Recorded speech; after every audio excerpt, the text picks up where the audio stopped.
contarles esta historia significa revivir el terror y el trauma que viví en aquel momento, pero vale la pena que la gente la conozca. Y aunque tal vez algunas personas escépticas no creerán, esto que nos pasó a mi esposo y a mí fue real, aunque hubiera preferido que no lo fuera. Era el año 2012. Lo recuerdo porque mi esposo y yo estábamos recién casados. Salimos de nuestra nueva casa aquella tarde. Agarramos carretera pues nos dirigimos a una ciudad donde antes vivíamos, pues mi cuñada acababa de dar a luz. Recuerdo que nos agarró la noche. Y en ese entonces, bueno, ahora también. Pero en aquel entonces estaban las cosas más peligrosas que nunca. Y todavía faltaban 4 horas para llegar a nuestro destino. Así que mi esposo me dijo que prefería llegar a algún motel en la carretera, o a un pueblito cercano para pasar la noche allí, y continuar nuestro viaje por la mañana. Pues aunque ya sabíamos que nos agarraría la noche en la carretera, después él se arrepintió pues temía por mi seguridad. Busqué en el mapa de mi celular a ver si había algo cerca donde pudiéramos llegar para pasar la noche. Y ahí vi un motel que contaba con restaurante, donde también había una gasolinera al lado. Y según el mapa ya estábamos muy cerca. Pero pasaron algunos minutos y por más que avanzábamos, no podíamos ver nada. De pronto, vimos a una mujer joven caminando por la orilla de la carretera, lo cual se nos hizo extraño, pero mi esposo dijo que tal vez estábamos cerca de algún pueblo, por eso ella iba a pie, lo cual a mí no me terminaba de convencer, pues como ya dije, la carretera por las noches era muy peligrosa. Se me hacía extraño ver a una mujer caminando tan casualmente por ahí. Mi esposo me dijo que se iba a orillar para preguntarle dónde quedaba aquella gasolinera, con el motel que yo había visto en mi celular. Yo le dije que no se parara, pues a mí me daba muy mala espina. La verdad, siempre he sido miedosa, pero muy intuitiva a la vez. Pero mi esposo no me hizo caso, y de todos modos se orilló. Al preguntarle que si sabía dónde quedaba aquel motel o algún pueblo cerca para pasar la noche, ella apuntó con su dedo hacia enfrente y dijo que llegando al primer camino de tierra giráramos hacia la derecha y que ahí estaría el lugar. Debo decir que yo casi no volteé a verla, pues yo tenía algo de miedo y nervios a la vez. Mi esposo fue el que la vio todo el tiempo y el que habló con ella. Y dice que tenía la mirada perdida, pero que de todos modos iría al lugar donde ella le señaló, para ver si ahí se encontraba el lugar que buscábamos. Avanzamos algunos metros y de pronto estaba aquel camino. Se lograba ver alumbrado público, pero yo no alcanzaba a ver ninguna gasolinera, mucho menos algún motel. Mi esposo entró de todos modos, y después de algunos metros avanzados, lo único que logramos ver fue una especie de fábrica pequeña, abandonada. Era un edificio pequeño que estaba entre el monte, pero por alguna razón extraña, había alumbrado público como si aún estuviera en funcionamiento. Mi esposo se estacionó ahí para buscar en su celular, pues era obvio que la mujer nos había dado mala dirección. Yo también seguía buscando, y según el mapa quedaba más adelante, pero no había mucha señal, así que no podíamos ver exactamente dónde era. Yo solo le dije a mi esposo que ya nos fuéramos de ahí, que aquel motel no debía estar muy lejos. Pero antes de que avanzara, mi esposo me dijo: nada más déjame ver qué hay ahí adentro. Me da curiosidad de por qué esa muchacha nos envió aquí. Yo le dije que estaba loco si se pensaba bajar, pero como siempre, no me hizo caso y se bajó de todos modos. Vi que se asomó por la gran ventana de vidrio de aquel edificio, y de pronto se quedó allí, sin moverse. Yo le gritaba que qué ocurría, que ella se regresara al coche, pero no me respondía ni volteaba. Seguía viendo hacia adentro. Después tapaba su boca como sorprendido. Yo le reclamé que si me intentaba asustar, que si era una broma que parara, pues ya me estaba dando miedo. Pero él seguía sin moverse, sin decirme nada. Así que decidí bajarme también, para ver qué era lo que veía que lo tenía así de impactado.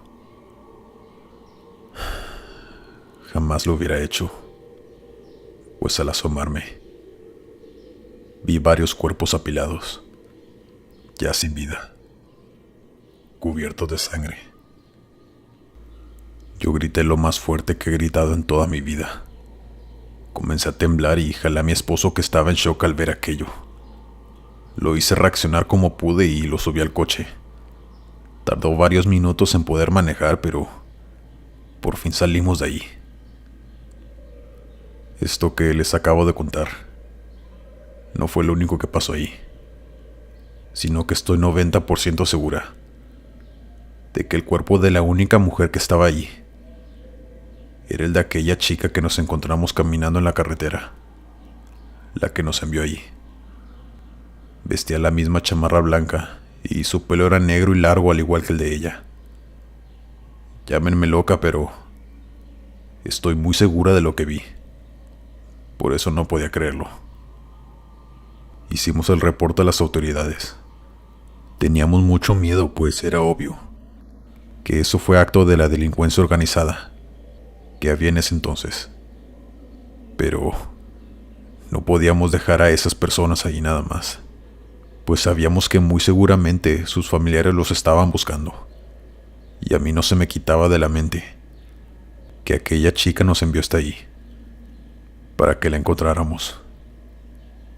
Como ya les dije, una experiencia muy traumática y horrible, pero que tenía que contarla, pues me quitó el sueño por muchos meses y ahora puedo compartirla con ustedes.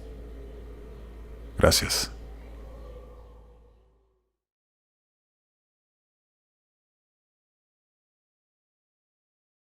Esto que les contaré no me pasó a mí, le pasó a mi hermano y a sus 2 amigos, pero mi hermano me dio permiso de contar su terrible historia para crear conciencia en la gente. Esto ya tiene 2 años. Las heridas van sanando poco a poco, por eso me atrevo a contar esto. Mi hermano en aquel entonces salió de viaje con sus 2 mejores amigos. Iban a un concierto de su banda favorita, a una ciudad que quedaba a 3 horas de donde vivimos. Salieron a eso de las 6 de la tarde, pues el concierto era hasta las 10. Alcanzaban perfecto a llegar y como tenían entradas VIP, no se preocupaban por hacer fila. Mi hermano nos contó que poco después de la mitad del camino, se pararon en una tienda donde también había baños, pues todos querían llegar a hacer sus necesidades y comprar algunas botanas.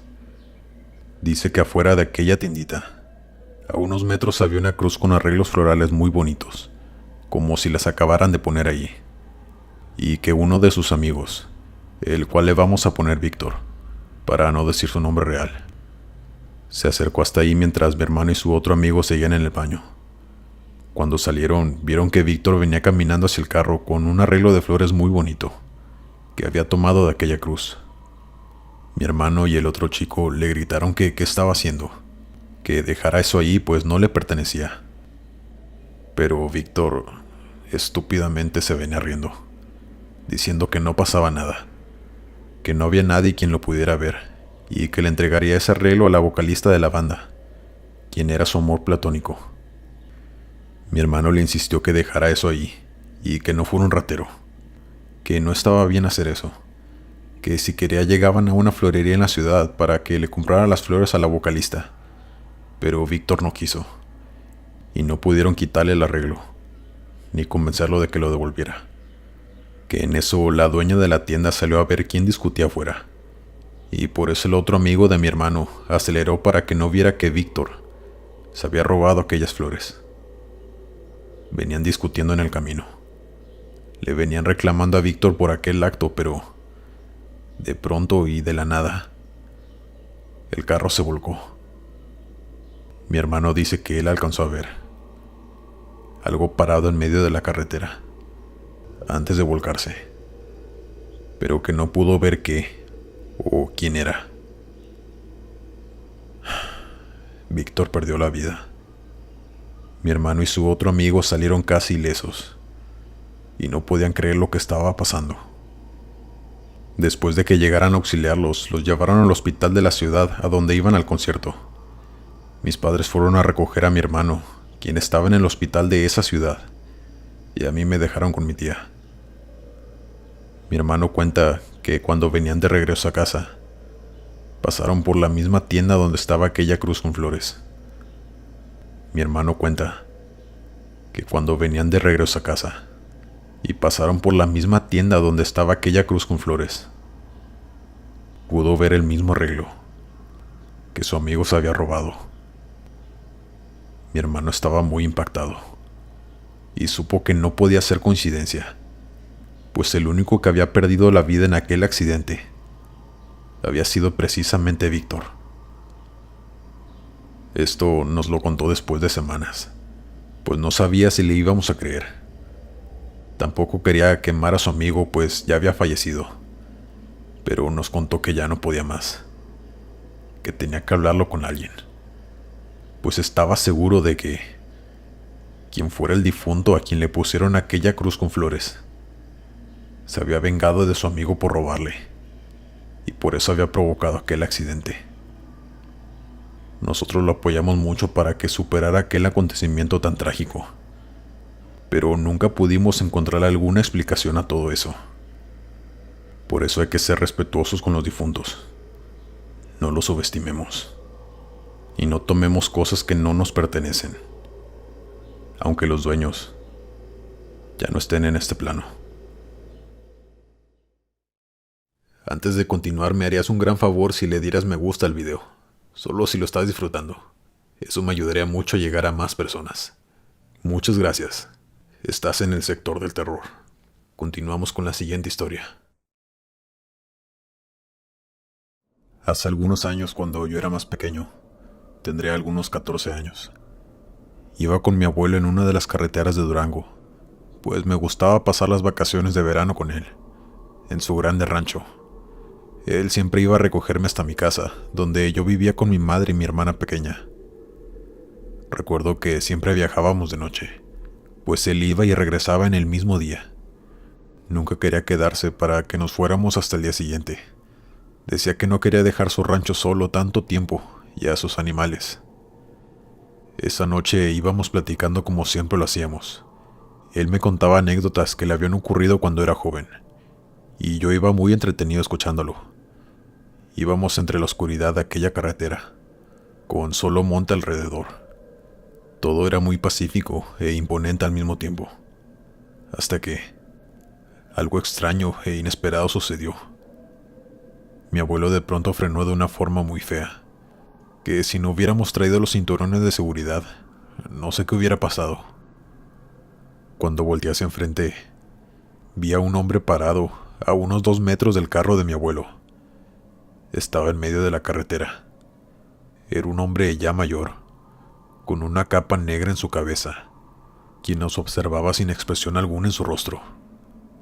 Mi abuelo, muy enojado, le reclamó que qué hacía ahí, que casi lo atropellaba. Pero el hombre no contestó, seguía solo observándonos. Mi abuelo cada vez se molestaba más, pues la carretera era muy angosta y no podía sacarle la vuelta sin golpearlo. Le volvió a gritar muy enojado que se moviera, seguido de muchas groserías. Yo estaba muy asustado, pues la situación era muy extraña y no había carros atrás. Estábamos completamente solos. Pero eso no sería nada, comparado con lo que sucedió después. Pues cuando mi abuelo le gritó aquella grosería, de pronto el hombre empezó a sonreír. Y pudimos ver cómo 2 vacas que estaban en el monte, a unos metros de nosotros, empezaron a caminar en 2 patas, en dirección hacia nosotros. Solo sus ojos les brillaban, mientras aquel hombre sonreía, como si le divirtiera nuestro miedo y nuestro asombro. Yo le gritaba a mi abuelo que acelerara. Él solo reversió y se salió de la carretera para poder esquivar al señor y poder